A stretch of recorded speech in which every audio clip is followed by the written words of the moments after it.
tout cas, si vous voulez,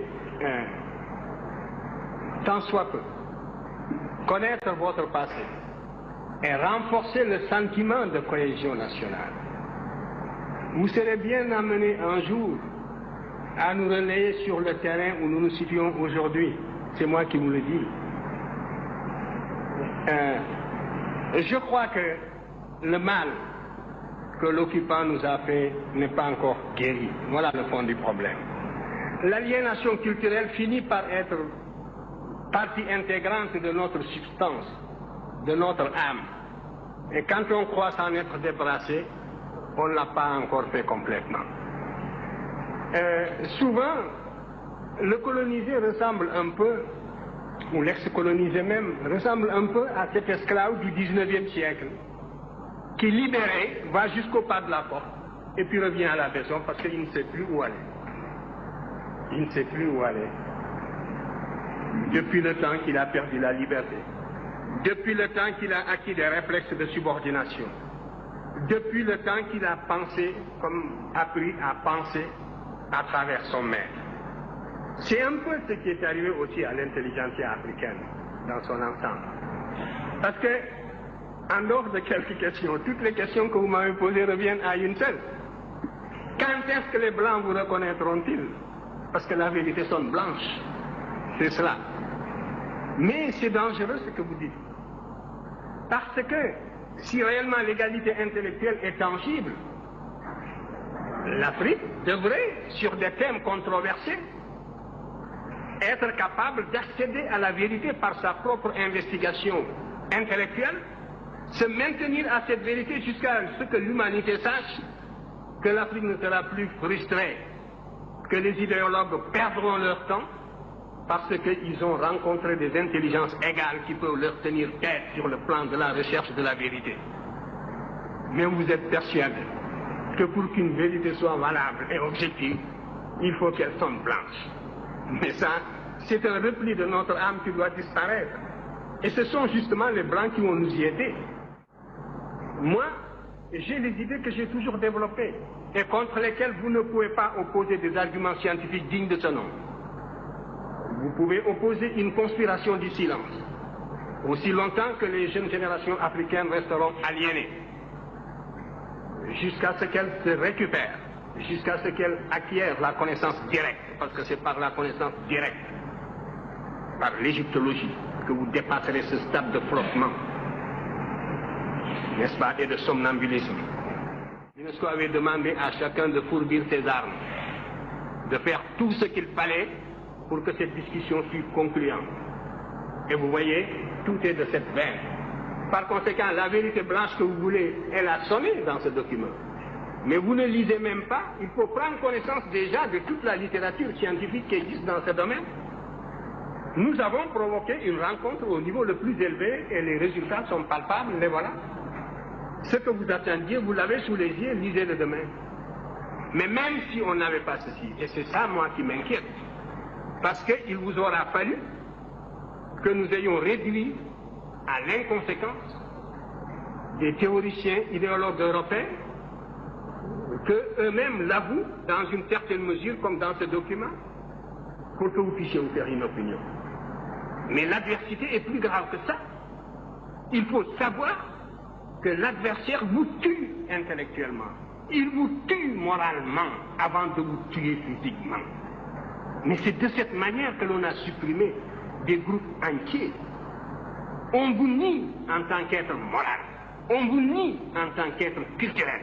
On ferme les yeux, on ne voit pas les évidences. On compte sur votre complexe, sur votre aliénation, sur le conditionnement, les réflexes de subordination et sur tant de facteurs de ce genre.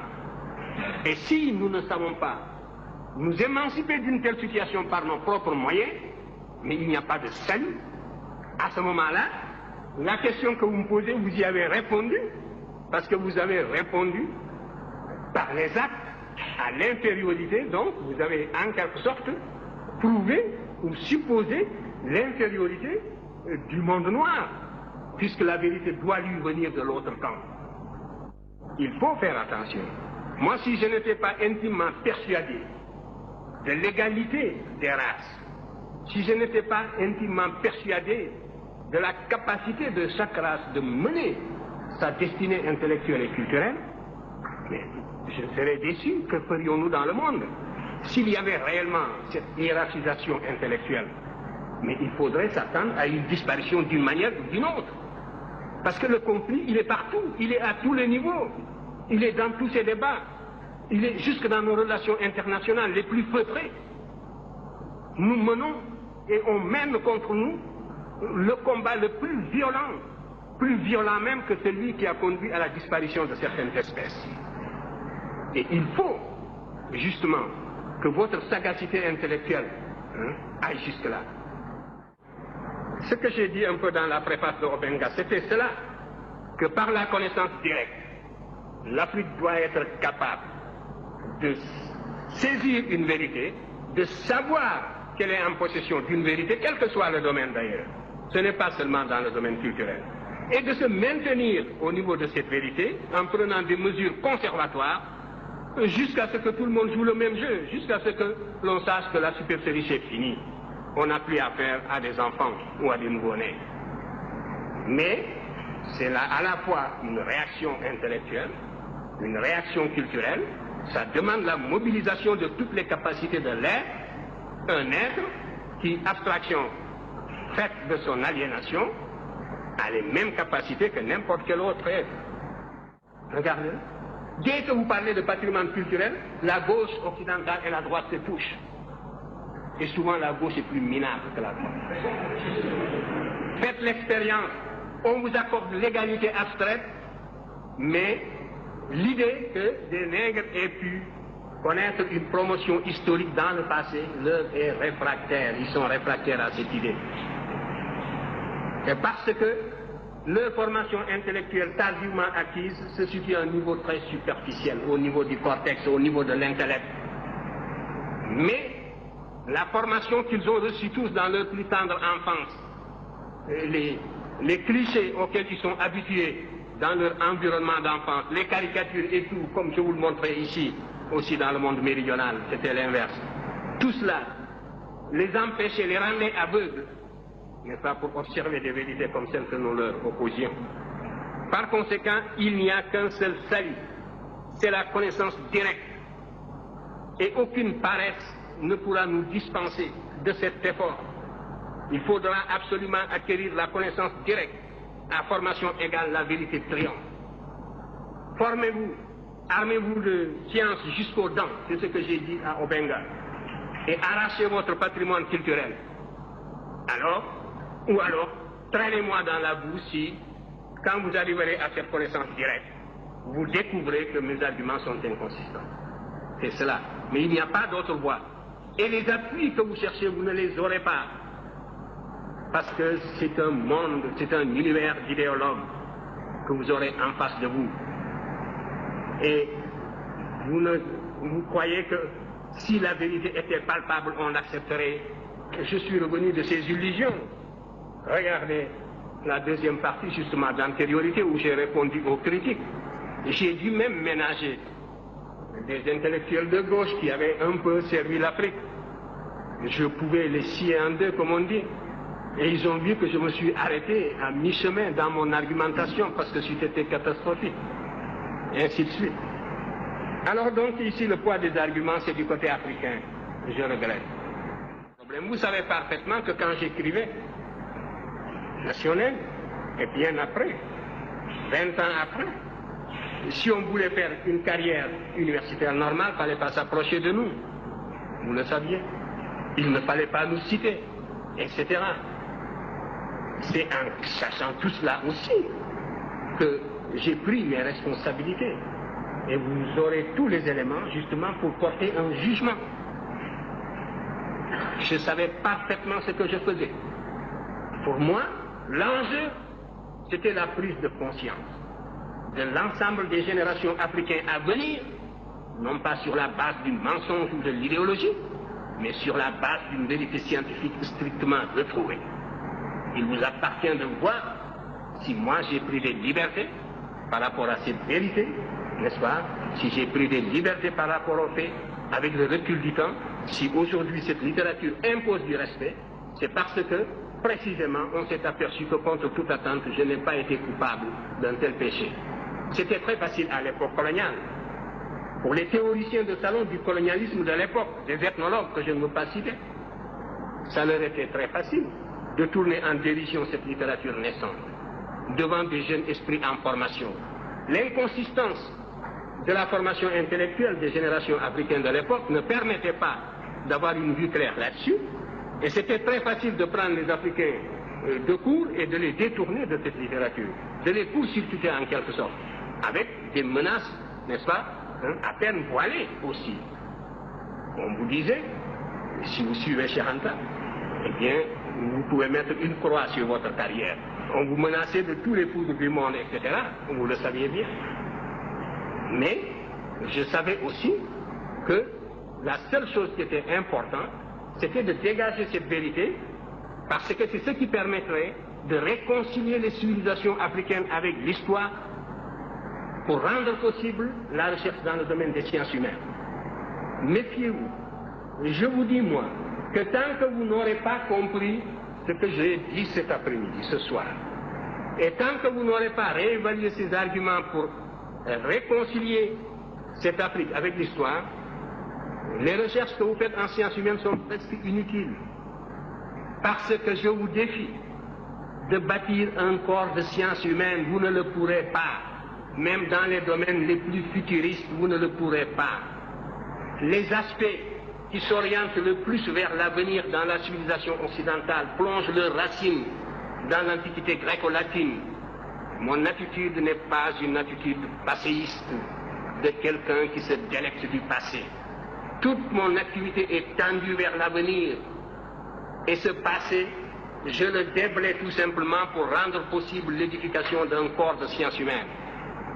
Lorsque pour la première fois je me suis intéressé à l'histoire de l'Afrique, je ne cherchais nullement à aboutir à une civilisation grandiose. Il y a souvent un procès d'intention qui passe à côté des sentiments réels.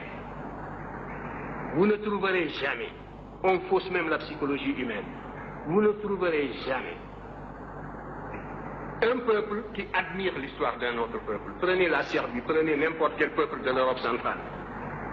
Ce que le peuple de l'Europe centrale voudrait, c'est de refaire le chemin humble que ses ancêtres ont suivi, de retrouver le lien conducteur, le fil ténu, qui le lie à ses ancêtres les plus lointains, quel que soit le caractère humble de l'expérience que ces peuples ont vécu, que ces ancêtres ont vécu.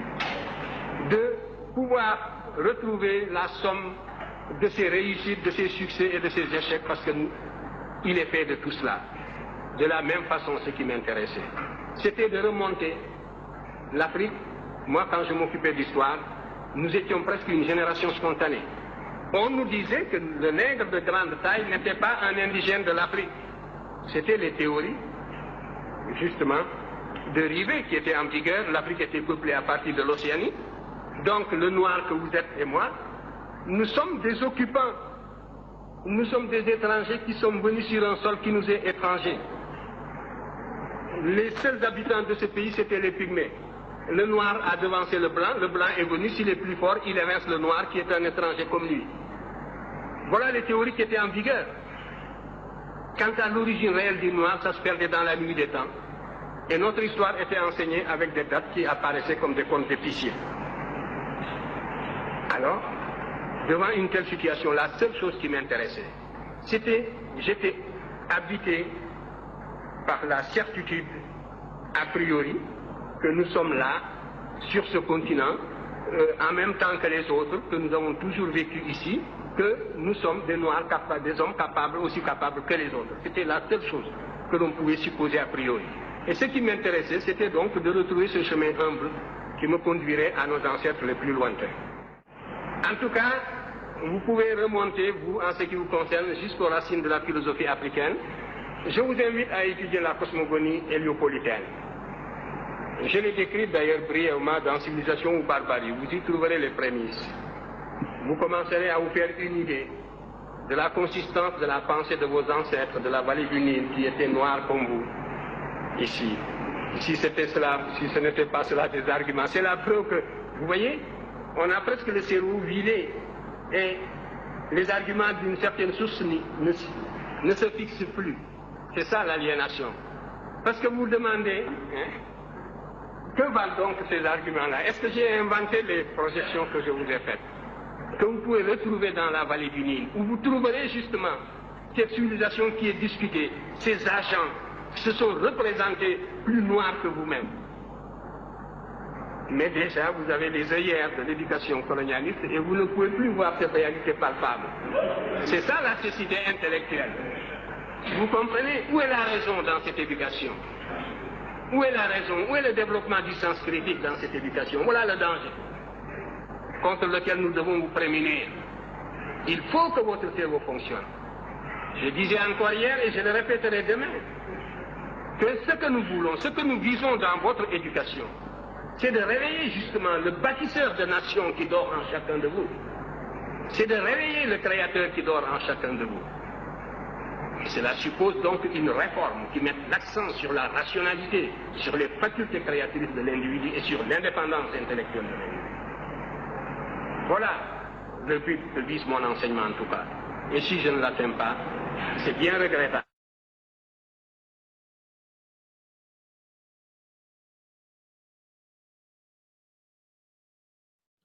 Une part de votre responsabilité personnelle dans tout ce qui se produit.